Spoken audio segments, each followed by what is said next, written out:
stay with me, oh my Lord. I know you will stay with me through it all. Ever you will. My name is Montel Fish.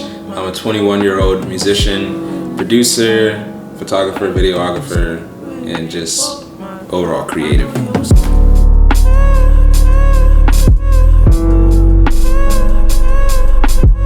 So when I was about 12 or 13, like my dad was kind of into music and my cousin was kind of into music as well. And I pretty much just asked like, hey, can I try that out? So at that time it was like, started recording like music just in my cousin's attic. Like he just knew how to work a mic and all that stuff. And I was just like, this is really cool. At that time I was making like kind of crazy music though. It was about girls and about partying. I was only 13 and I like didn't really do any of that stuff, but I just thought it was a cool thing to do. So I just kept on creating music, kept on like recording and stuff like that. When I turned like 16, 17 is when like it started actually getting pretty good. There was a blog in my city that was really popular and it was like promoting my music, and I was getting to a point where people actually were noticing me just for the music that I did. But I was pretty much not really walking in relationship with God, and I was born and raised in a Christian home, but I never knew, like I never encountered the reality of Jesus. I just knew that like if I believed that I would go to heaven, but I didn't really know what it meant to believe. So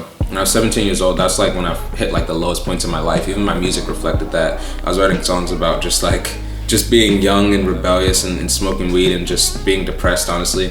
And I was gonna go to a party on New Year's Day, and it was actually New Year's Eve. I was like, I got smoked that night earlier, and I was gonna go to a party, but my stepdad called me and said like, we're gonna go to a watch night service at church. And I felt like the Holy Spirit was just like, if you go to that party, like you're walking away from me. If you go to church, like I wanna show you what I have for you.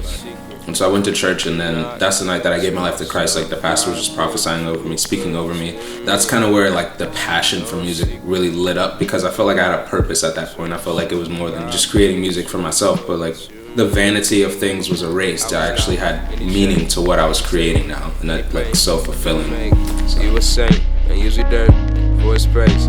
By his grace, I'm changed. By his grace, I'm saved. The simple fact, it's another day. It's a simple fact that he made a way for us.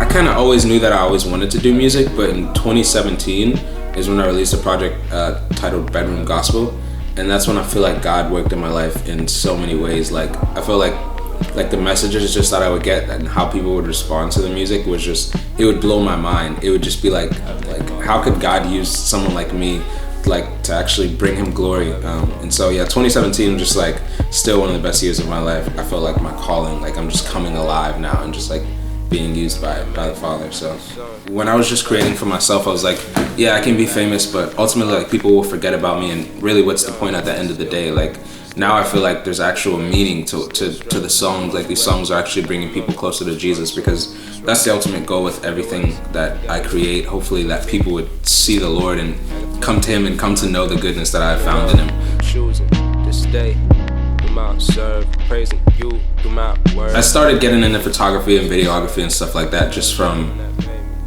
I think just pure passion. But like some of my favorite creatives, like they do multiple things. I'm always just inspired by the like musicians, but they're musicians and they're designers and they're like fashion designers and everything like that, and I always just see that as like, that's so cool. I run a company called Lord's Child. Basically right now I'm just doing all the photo and video stuff for it, but it's kind of just like a clothing brand, but it's gonna be like a company that just like supports creatives and supports children of God. I was going through a musical season where I just felt like I was going through a drought, and I didn't have any ideas, and I was just like, I still want to be creative, so I just picked up a camera, and yeah, now I feel like they're okay. I shoot with the Sony A6500, so I feel like they're getting somewhere. I get inspired a lot just by beauty, whether I hear like a song with a sick chord progression or just a singer with like the way they use their songs. A lot of it's just through music that I like. I think there's a certain beauty like that God just puts in people, and then there's just pure moments where it's just like God just put that in my heart. A lot of the times that's for the lyrics, like God is just like something like stirring a story up in my heart or something that he's delivering me from. Just like prophetic songs. Like I have a song called Stay Patient where I was literally, that song was like a prophetic song for me because I was just going through a season where I just had to wait and I just had to sit, and God just gave me those lyrics like just stay patient and sing this song over yourself whenever you get antsy. And so yeah, like a lot of the lyrics and the inspiration, they come straight from the Father, but I think God in me like he made me in a certain way where I like these kind of chords as well, and I like these kind of drum beats. So it meshes together. It's like I still think it's all God, but I think like he just does it in ways that I wouldn't understand. So.